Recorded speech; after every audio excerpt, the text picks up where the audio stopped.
Hey everyone, greetings of the day. आज की इस वीडियो में मैं आपको एक छोटा सा यूज बताने वाला हूं और इसे हम कई जगह यूज करते हैं। फॉर एग्जांपल, आप कहते हो कि उस कमरे में 10 चेयर्स थी या उस कमरे में 10 चेयर्स हैं। कोई चीज कहीं पर होती है और आप कहते हो कि उस कार में 5 यात्री थे या उस कार में 5 यात्री हैं, और यू से कि उस कुएं में एक मेंढक है या उस कुएं में एक मेंढक था।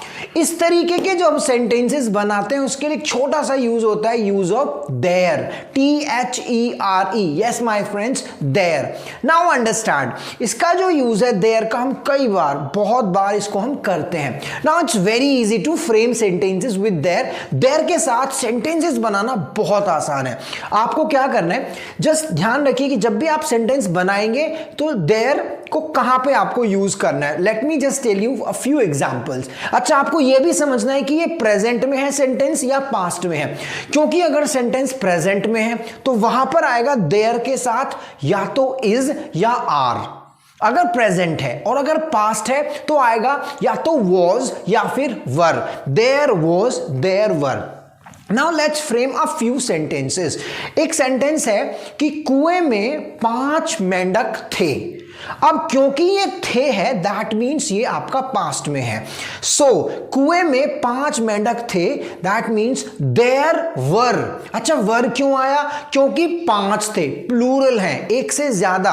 अगर एक होता तो वहां पर हम वॉज यूज करते। सो कुएं में 5 मेंढक थे, very simple, there were 5 frogs in the well. और अगर मैं कहूं कि कुएं में 5 मेंढक हैं तो क्या डिफरेंस होगा गाइस? सिंपल, जो वर है वो आर हो जाएगा क्योंकि सेंटेंस अब प्रेजेंट में है। बस ये आपको ध्यान रखना है। Let me give you a few more examples. अगर मैं कहूं कि पेड़ पर 20 चिड़ियाएं थी, so there were 20 birds, there were 20 birds on the tree. और पेड़ पर 20 चिड़ियाएं हैं, so there are 20 birds on the tree. कहूं मैं आपसे कि इस कमरे में एक चेयर है, so there is 1 chair in this room. अगर मैं कहूं कि इस कमरे में एक चेयर थी तो इसका क्या हो जाएगा? Was. Just take care of it. अब आपको मैं एक सेंटेंस दे रहा हूं guys, I am leaving you with 1 sentence in Hindi. आपको उसको इंग्लिश में ट्रांसलेट करना है, and please share in the comment section.